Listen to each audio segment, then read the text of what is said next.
Bonjour à tous, j'espère que vous allez bien. Donc c'est parti pour mes favoris du mois de mars, un mois hyper long avec, ça y est, le printemps qui est officiellement là, présent. Il y a du soleil, c'est cool. Bon, j'espère que vous avez aussi du soleil dans le nord. En tout cas, ici à Montpellier, j'ai cru un instant que c'était mort. Et puis finalement, le soleil est revenu et des températures plus douces, donc ça fait du bien. Donc je vous ai filmé et je pense que c'est déjà sur la chaîne une revue sur la marque Bellaura. Donc c'était un coup de cœur du mois. J'ai vraiment eu un coup de cœur pour trois produits. Donc pour un petit gel nettoyant, un contour des yeux et un sérum antioxydant. Je vous dis vraiment que si vous aimez l'odeur de Neroli et que vous aimez ces textures un peu lait, bah, allez voir ma revue.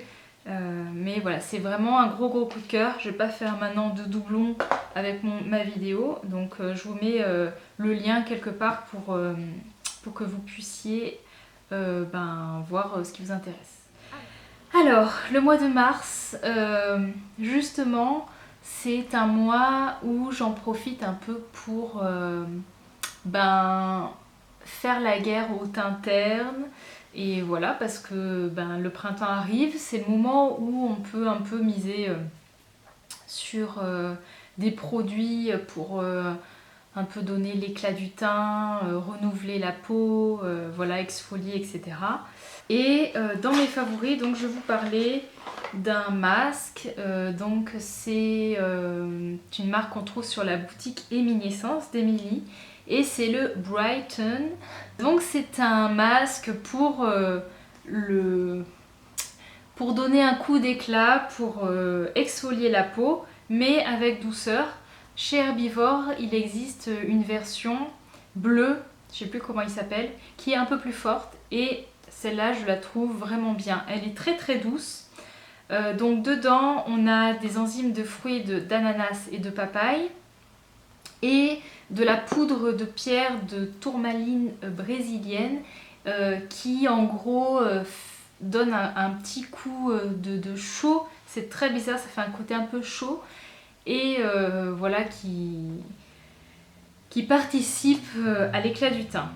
Donc c'est une texture qui est vraiment très très très liquide comme vous le voyez et je vous conseille, donc ça c'est grâce à je sais plus comment elle s'appelle, c'est Sophie je crois, j'espère que je ne me trompe pas, je vous mettrai le lien. Elle a fait un article en fait sur ce masque et elle disait qu'attention, pensez à le remuer parce qu'en fait il y a toute la poudre qui est au fond. Donc voilà, je vous conseille de le remuer avant de l'appliquer. Et ensuite par contre, comme c'est très très liquide, utilisez un pinceau, c'est beaucoup plus simple parce que ça coule quand même pas mal. Donc, et ça permet aussi de l'appliquer en couche très très fine. Et d'ailleurs je pense que j'en ai pour hyper longtemps vu la quantité. Ça sent super bon. Ça me rappelle légèrement l'odeur du glycolactique de Rennes, mais en plus agréable. Le glycolactique, j'étais pas très fan. Vous laissez sécher. Alors, si vous n'êtes pas habitué à ce genre de produit, 5 minutes, ça suffit. Et vous augmentez au fur et à mesure. Si par contre, vous n'avez aucun souci avec les acides de fruits, moi je le laisse poser 10-15 minutes. Quand il est sec, hop, je le rince. Il est un peu embêtant à rincer, donc utilisez une lingette, c'est un peu plus simple. Et après, vous avez une peau lisse, douce, éclatante, très très jolie. C'est pas un masque fort, il picote pas vraiment, légèrement, mais je trouve pas trop. Et si vous avez la peau sensible, je pense qu'il pourra vous convenir. Voilà. Donc ensuite, ce que j'aime faire après ce masque, c'est enchaîner avec un masque à base de miel. Donc celui que j'utilise depuis quand même un moment. D'ailleurs, il m'en reste plus, je viens de me rendre compte qu'il m'en reste plus beaucoup. C'est le Méliglo de Léa Lani. Donc c'est un masque, c'est en gros un cocktail de fruits dedans. On a je sais plus quoi, de la goyave, de la banane, de la fraise et puis plein d'autres choses. Ça sent fort les fruits, ça sent, moi je trouve plutôt bon, pourtant je suis pas une fan de fruits. Quand je le fais poser, il coule et généralement ça arrive à mes commissures de lèvres et ben, je le mange, je le goûte et ben, c'est pas mauvais, c'est très sucré, c'est du bon miel. De toute façon, voilà, au niveau de la marque Lea Lani, composition, il n'y a rien à dire. Après, voilà, ça reste un masque au miel. Je pourrais utiliser mon masque Comptoir des Cotonniers Manuka, ça ferait la même chose. Sauf que là, on a le côté plaisir avec les fruits, etc. Dans le masque Manuka, bon, c'est que du miel. Donc, je pense qu'au niveau de la peau, il y a un peu plus pour donner à manger à la peau. Alors, un autre masque que, en gros, je considère un peu comme le Méliglo, mais que je trouve un peu plus efficace et il a un côté un peu plus waouh sur la peau. C'est le The Bean, donc de Mahalo. Et d'ailleurs, c'est rigolo parce que je voulais vous en parler et je viens juste de recevoir donc des newsletters qui annoncent que ça y est, il arrive. Donc j'ai vu qu'il arrivait sur plusieurs boutiques. À mon avis, toutes les boutiques où il y a la marque Mahalo, vous allez le retrouver. Alors lui, je l'ai pris en fait dans un coffret, une édition spéciale qui avait été faite pour la Saint-Valentin. Et donc je trouvais que c'était intéressant.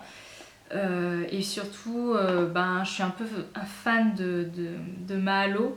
Donc voilà, j'avais craqué. Alors c'est pas une odeur puissante comme ce qu'on peut avoir dans par exemple le rare indigo, etc. Mais ça sent très très bon. Alors dans ce masque on a du cacao, du café bien sûr et ça sent la vanille, donc il y a je pense de l'extrait de vanille et bien sûr du miel donc d'Hawaï. Je l'applique avec un pinceau. Je laisse poser pas mal de temps parce que avec cette texture miel, il n'agresse pas la peau. Alors j'avais testé une fois le Pale Mask et lui je l'aime pas forcément. À partir du moment où il y a du miel en fait c'est hyper doux et donc c'est super agréable sur la peau. Je laisse poser un bon moment. Et ensuite, quand je rince, je trouve que l'effet est beaucoup plus éclatant. Alors je sais pas si c'est parce que le masque il a une couleur foncée, mais ouais, je trouve qu'après j'ai la peau beaucoup plus lumineuse. Bien sûr, le grain de peau resserré. Ouais, enfin, je le trouve vraiment nickel. Alors, peeling plus ça, c'est le top quoi. Après, vous avez la peau douce, vous avez un joli teint. Donc vraiment j'en suis super contente, je regrette pas d'avoir commandé le coffret. Je sais pas du tout combien il sera vendu sur les boutiques, mais voilà, en tout cas je sais qu'il y en avait énormément qui étaient impatientes de le tester et je pense qu'il va partir très très très très vite. Alors d'habitude c'est vrai que je vous ne parle pas trop de maquillage, en tout cas dans mes dernières vidéos ben j'avais pas trop de choses à vous dire. Mais peut-être parce que j'avais l'impression que je mettais toujours la même chose et puis là forcément printemps dit bah, on a envie de d'autres choses sur son visage, donc j'ai ressorti plusieurs produits et donc je voulais vous en reparler. La première chose c'est un blush Care Vice, je crois que c'est Blossom mais je sais plus, je vous remettrai. C'est ce petit rose, d'ailleurs que j'ai bien creusé, hyper crémeux et je trouve que c'est la couleur parfaite, mais parfaite pour, vous le voyez, pour le printemps. Il fait le petit côté rosé sur les joues et je l'aime beaucoup beaucoup. Je change de temps en temps avec un autre blush. Alors celui-là aussi, ça fait un moment que je l'ai. C'est un blush Bella Figura et c'est la teinte Frida Fabulosa. Donc lui, quand je l'avais reçu, j'étais pas forcément fan parce que je trouvais que la couleur était un peu trop waouh, un peu pailletée, etc. Et je pense que c'est parce que au moment où je l'avais reçu, J'étais pas dans la saison où j'avais envie d'avoir un côté un peu trop voyant sur le visage. Et là, j'avoue que en cette période justement où on est là pour avoir de la couleur, de l'éclat sur le teint, ben je le trouve vraiment magnifique. J'ai un peu de mal à vous montrer la couleur ou les reflets, mais en fait il a pas mal de petites paillettes et du coup il fait un teint vraiment très très très lumineux. Ça, ouais, je sais pas, on le voit pas trop. On voit, il y a un peu le reflet là. En fait, vous voyez au niveau de la texture, il est un peu... il n'est pas crémeux et donc ça peut faire un effet de matière sur les joues. Donc, comment je fais? En fait, j'en prends un peu avec mon doigt, je mets sur le dos de ma main et après avec mon pinceau je prélève la matière comme ça, directement sur le dos de ma main et à ce moment-là il n'y a pas de souci. Alors ensuite j'ai deux fards à paupières, donc un que je crois que ça fait un moment que je l'ai, que j'ai ressorti, c'est celui de Zao, je sais plus d'ailleurs lequel numéro. C'est en gros un joli bronze, je vais vous montrer, voilà. Il est vraiment super pigmenté, hein, vous voyez. Il n'est pas du tout poudreux, il s'applique bien, il a une bonne tenue et la couleur est magnifique. Donc ça, bon c'est pas une nouveauté mais je l'ai ressorti, je l'aime beaucoup. C'est la marque Sappho New Paradigm et j'ai donc un fard, donc c'est le Chloé. Donc c'est bien parce qu'ils font des refils comme ça qu'on peut mettre dans une palette aimantée. Hop, vous voyez, tac. Donc ça c'est nickel. Donc pareil, il est hyper crémeux. Ils se font plus au niveau de la peau sur les paupières en fait que par exemple le Zao, on voit plus le côté quand même un peu poudreux. Alors que l'autre, on n'a presque pas d'effet de matière, de côté poudre. La marque, vous la retrouvez sur la boutique de Julie, The Green Jungle Beauty Shop. D'ailleurs, je vous avais parlé de la brosse de la marque dans ma vidéo précédente, favori. Et enfin, un dernier favori, donc ça c'est... si tu passes par là, Marie, merci beaucoup. Sache que j'adore le rouge à lèvres que tu m'as envoyé. La couleur, je l'adore, c'est celui que je porte et je trouve que c'est la couleur parfaite là pour la saison. Voilà. Il s'agit du Rouge by Une, le R04. Malheureusement, je ne sais plus s'il est disponible, facilement disponible. Peut-être aux Galeries Lafayette, je sais plus, au Monoprix. Je trouve qu'il est hyper agréable à porter sur les lèvres, il a un côté crémeux. Bon, il n'a pas une tenue de fou, mais pour moi, ça suffit. Et je trouve que c'est parfait là pour le printemps. J'aime beaucoup sa couleur. Donc voilà.